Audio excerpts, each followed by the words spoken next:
होता है, टीपे होता है, कोई कैश में करना चाहता है, तो उनकी अपनी इच्छा है। लेकिन ये जो व्यक्ति है मिस्टर अब्दुल रशीद, ये सीधे डॉक्टर के पास गए हैं, डॉक्टर से इन्होंने कंसल्ट किया और सीधा इन्होंने एडमिट किया।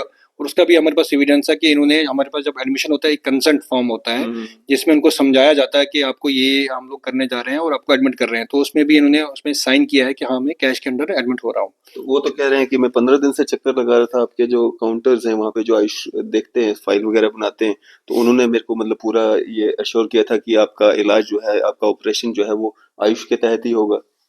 मेरे को इस चीज का कोई नॉलेज नहीं है, लेकिन हमारे पास अभी तक तो आपने जानकारी मैंने जो अभी जो हमारे पास जानकारी यही है कि 9th को ये, इवन के मैंने अभी जो अपने सर्जन है उनसे भी बात की है, उन्होंने बोला कि इनको हमने क्लियर कट बता दिया था कि जो उनका ये जो सर्जरी होनी है लेजर फिस्टुलोप्लास्टी, ये शायद आयुष्मान में नहीं एडेड है, कवर नहीं होती है, तो उनके कंसर्न से ही उनको एडमिट किया होगा।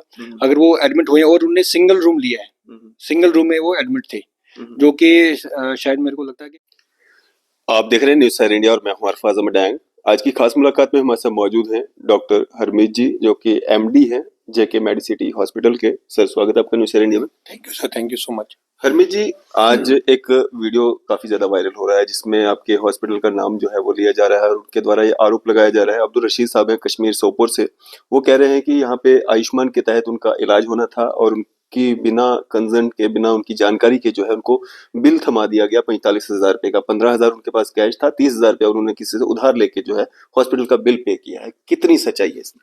सर मेरे को भी अभी मीडिया के माध्यम से पता चला है, बट इसमें कोई सच्चाई नहीं है। मिस्टर अब्दुल रशीद जो है, जो कि 62 साल के हैं, हमारे पास 9 तारीख को हमारी ओपीडी में हमारे सर्जन को दिखाते हैं और उनका जो है पूरा प्लान किया जाता है कि लेजर फिस्टुलोप्लास्टी करना उनका, जो उनको तकलीफ थी। आयुष्मान में कवर होती है ये? मुझे नहीं शायद लगता कि आयुष्मान में लेजर फिस्टुलोप्लास्टी कवर नहीं होती है, और डॉक्टर के साथ ही उन्होंने कंसल्ट किया और डॉक्टर ने इनके प्लान करके ये फिर 19 को हमारे यहाँ एडमिट होते हैं डायरेक्ट कैश में, ठीक है। तो और उसके बाद 20 को यहाँ से डिस्चार्ज हो जाते हैं। अगर अगर ये हमारे पास आयुष्मान का अलग से डेस्क है, वहाँ अगर जाते उनको बताते कि हाँ जी ये मुझे इसके अंदर एडमिट होना, अगर उसमें उसके द्वारा अंदर आएगा ये, तो 100% इनका यहाँ होता, क्योंकि हमारे पास ऑलरेडी अभी तक 50 के आसपास आयुष्मान के केस हो चुके हैं, 47 48 के आसपास, 50 के आसपास केस हो चुके हैं इस मंथ में। हाँ 24 तक के हमारे पास 50 के आसपास, अराउंड 50 के आयुष्मान में हो चुके हैं, ऐसा नहीं है। तो अगर कोई पेशेंट की अपनी इच्छा होती है, अगर वो किसी के पास हेल्थ इंश्योरेंस होता है, टीपे होता है, कोई कैश में करना चाहता है, तो वो उनकी अपनी इच्छा है। लेकिन ये जो व्यक्ति है मिस्टर अब्दुल रशीद, ये सीधे डॉक्टर के पास गए हैं, डॉक्टर से इन्होंने कंसल्ट किया और सीधा इन्होंने एडमिट किया। और उसका भी हमारे पास एविडेंस है कि इन्होंने, हमारे पास जब एडमिशन होता है एक कंसेंट फॉर्म होता है जिसमें उनको समझाया जाता है कि आपको ये हम लोग करने जा रहे हैं और आपको एडमिट कर रहे हैं, तो उसमें भी इन्होंने उसमें साइन किया है कि हाँ मैं कैश के अंदर एडमिट हो रहा हूँ। तो वो तो कह रहे हैं कि मैं 15 दिन से चक्कर लगा रहा था, आपके जो काउंटर्स हैं वहाँ पे जो आयुष देखते हैं, फाइल वगैरह बनाते हैं, तो उन्होंने मेरे को मतलब पूरा ये अश्योर किया था कि आपका इलाज जो है, आपका ऑपरेशन जो है वो आयुष के तहत ही होगा। मेरे को इस चीज का कोई नॉलेज नहीं है, लेकिन हमारे पास अभी तक तो आपने जानकारी मैंने जो अभी जो हमारे पास जानकारी यही है कि 9th को ये, इवन के मैंने अभी जो अपने सर्जन है उनसे भी बात की है, उन्होंने बोला कि इनको हमने क्लियर कट बता दिया था कि जो उनका ये जो सर्जरी होनी है लेजर फिस्टुलोप्लास्टी, ये शायद आयुष्मान में नहीं एडेड है, कवर नहीं होती है, तो उनके कंसर्न से ही उनको एडमिट किया होगा। अगर वो एडमिट हुए और उन्होंने सिंगल रूम लिया है, सिंगल रूम में वो एडमिट थे, जो कि शायद मेरे को लगता है कि आयुष्मान में वो भी कवर नहीं होता है, ठीक है। और लास्ट मोमेंट पे अगर वो बोल रहे हैं कि नहीं जी मुझे आयुष्मान में करना, I think that is not the right thing, क्योंकि पेशेंट की अपनी चॉइस होती है और हमारे पास सारी फैसिलिटी है। कोई पेशेंट आयुष्मान में करना चाहता है, वी आर वेलकम, हम उनको आयुष्मान में ही करेंगे। कोई पेशेंट की अपनी मर्जी है कि वो नहीं कराना चाहता, उसकी अपनी मर्जी है, बट हमारे पास सारी फैसिलिटी है। और ये जो ये बोल रहे हैं कि मुझे आयुष्मान के, अगर वो अंडर एडमिट हुए होते तो उनको आयुष्मान के अंडर ही होता है, उसमें हुई नहीं एडमिट।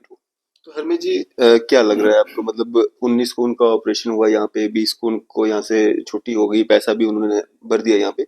आज 26 तारीख को मीडिया के सामने आकर के मतलब जेके मेडिसिटी का नाम लेना या बाकी सारी बातें कहना, ये भी मतलब ये तो आपको ज्यादा समझ आ रहा होगा कि 20 तारीख को पेशेंट एडमिट हो गया यहाँ से और 26 को वो ये कंप्लेन कर रहे हैं, तो 6 दिन के बीच में क्या ऐसा हो गया?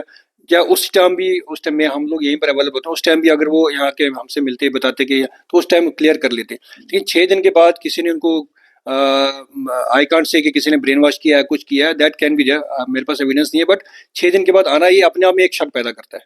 हम्म। तो हरमीत जी, अगर हम बात करें हॉस्पिटल की, और क्या कुछ सर्विसेज आप लोगों को प्रोवाइड करते हैं?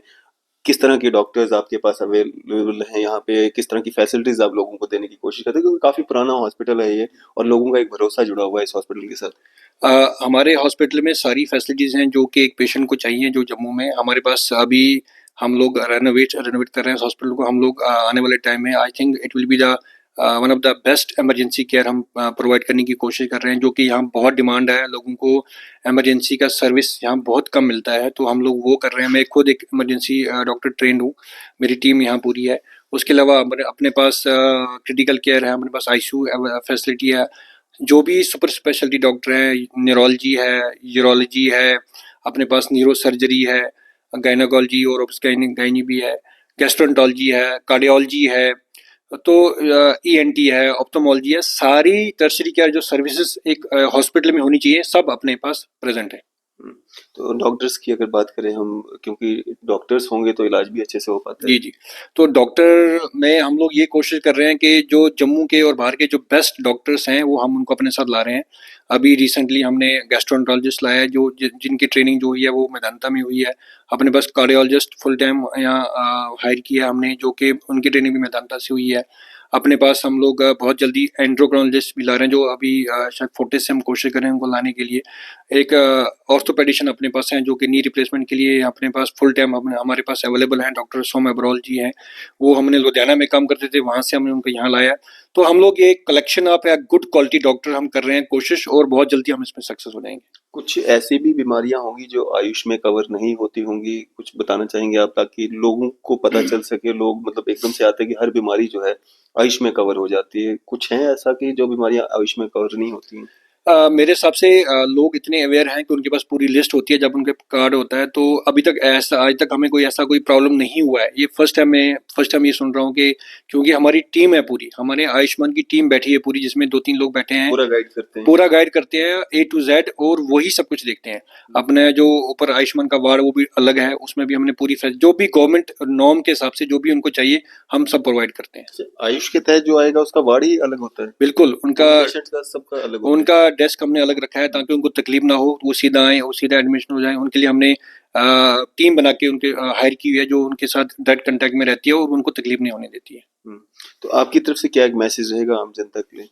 मेरी तरफ से यही है कि जेके यूनिवर्सिटी का जो नाम है, एक ट्रस्ट का नाम है, एक पब्लिक और हमारे बीच एक ट्रस्ट है, ऑनेस्टी का, लॉयल्टी का वो ट्रस्ट है, वो हम कभी टूटने नहीं देंगे, वो हमारा हमेशा रहेगा। और अपने पास आयुष्मान में, जैसे मैंने बोला आपको, सर्जरी हो गया, अपने पास यूरोलॉजी, जैसे कि जो किडनी स्टोन है, किसी को गॉलब्लैडर स्टोन है, अभी हमारे पास रिसेंटली उनको सर्जरी भी हमारे पास ऐड किया है। और आने वाले टाइम में हम लोग बहुत सारी और डिपार्टमेंट हम जो हैं आयुष्मान के अंडर लाएंगे, ताकि हम लोग बैठे हैं लोगों के लिए, यहाँ पर लोगों की सेवा कर सके, और उनको जो तकलीफें हो रही हैं, जो बाहर जा रहे हैं, वो अननेसेसरी बाहर जा रहे हैं, कोई पंजाब जा रहा है, कोई दिल्ली जा रहा है, वो सारी फैसिलिटीज हम उनको अफोर्डेबल रेट में जेके मेड सिटी में ही दें। पार्किंग स्पेस, कैंटीन वगैरह सारी फैसिलिटीज हैं? सब कुछ है। पार्किंग अपने पास आगे भी पार्किंग है, पीछे भी पार्किंग है, हमारे पास पूरी फैसिलिटी रहती है। हमने सिक्योरिटी लगाई है यहाँ पर, पहले सिक्योरिटी नहीं होती थी, लोगों की तकलीफ देखे हमने सिक्योरिटी लगाई है, ताकि लोगों को बाहर रास्ते से अंदर तक कोई प्रॉब्लम ना हो। तो हमने हाउस कीपिंग टीम नई ली है, बहुत सारी टीमें हमने नई ली है, ताकि लोगों को कोई भी प्रॉब्लम ना हो।